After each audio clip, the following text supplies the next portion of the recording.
Hi, this is PHYS30141 video 21, and in this video we will look at the dispersion relation in a plasma. So we had our dispersion relation which related the wave number to the frequency, and it's conventionally drawn this way, but of course the way we're thinking about it here is we choose a frequency and we find out what the wave number is and therefore the wavelength. So our dispersion relation was omega squared is equal to k squared c squared plus omega p squared. So you can see that if we plot this as a function of k, there is a minimum value which is omega p. So the curve must fall here, and at larger values of k, they correspond to larger values of omega. This of course should be symmetric. I've just drawn it quite badly there. So what is this saying? So we imagine changing the frequency of the incident electric field, or the incident electromagnetic wave, and we imagine starting at a high frequency up here somewhere, and there we get a real value of the wave number and therefore a real value of the wavelength.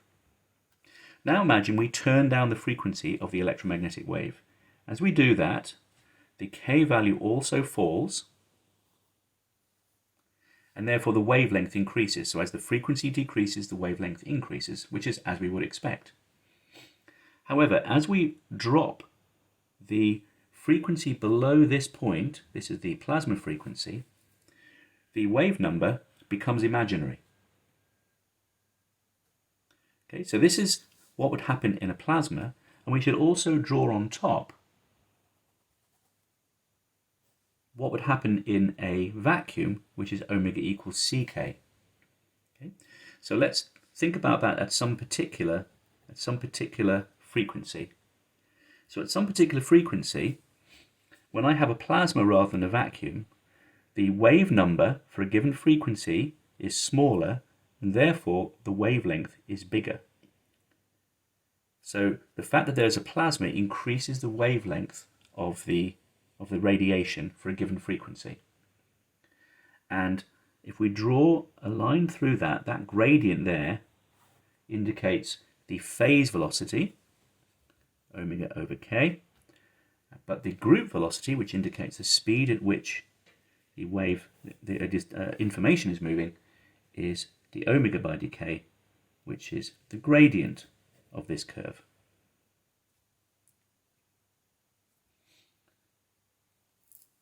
So the phase velocity, Vp, which is equal to omega over k, is bigger than the speed of light. Yes, the gradient of this line is bigger than the gradient of that line.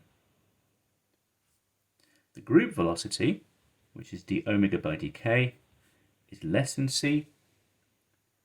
And you can see that as the frequency falls down towards the plasma frequency, the phase velocity tends to infinity, and at the same time the wavelength tends to infinity.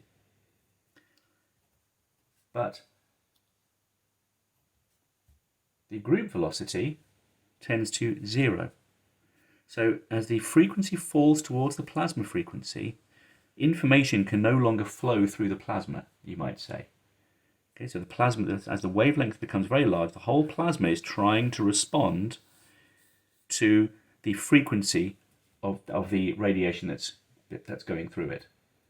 So let's draw that another way. So let's draw frequency on the horizontal axis this time, and we'll draw velocity on the vertical axis. So clearly in a vacuum, there's no dispersion. All the different frequencies have the same velocity. However, with a real plasma, below the plasma frequency there's no propagation at all, and above that plasma frequency, the omega by dk, which is the group velocity, starts to rise and asymptotes at large frequencies. So at large frequencies, the plasma becomes like empty space because the electrons can't move anymore because of the very large frequencies. And the phase velocity falls from infinity also down to this asymptote at large frequencies. So what does this look like in terms of the propagation of electromagnetic waves in some real plasmas? So let's draw a graph of that. So what I'm plotting here, remember that the plasma frequency is proportional to the square root of the electron density, Ne squared over m epsilon naught. Okay. So what I'm plotting on the bottom axis here is electron density, and I'm going to be careful here. I'm going to plot, it goes from about 100 to 10 to the 26 per centimeter cubed. So this is an enormous variation of electron densities from something like the conditions which occur in space to something like the conditions that might occur in a solid. Okay, so this is in per centimeter cubed, so be careful. So this is in the notes. You can see this. And as I change the wavelength of the radiation which is trying to pass through this plasma, for a given plasma density, below this line we have transmission. In other words, there is a real value for K. Okay? And the typical range that occurs over is something like 1 angstrom down here and about 10 kilometers up here. So let's try to read that graph. Let's pick some value between 10 to the 10 electrons per centimeter cubed, which is about here.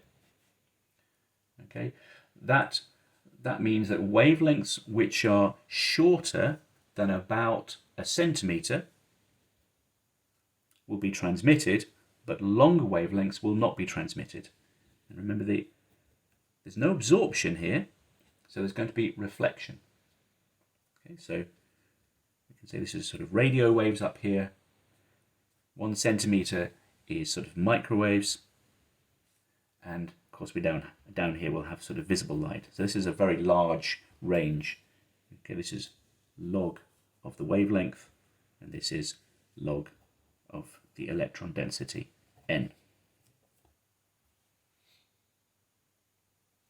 So in the examples, in the notes, there are some calculations that show some example numbers for specific values of n and lambda, but this is the overall behavior.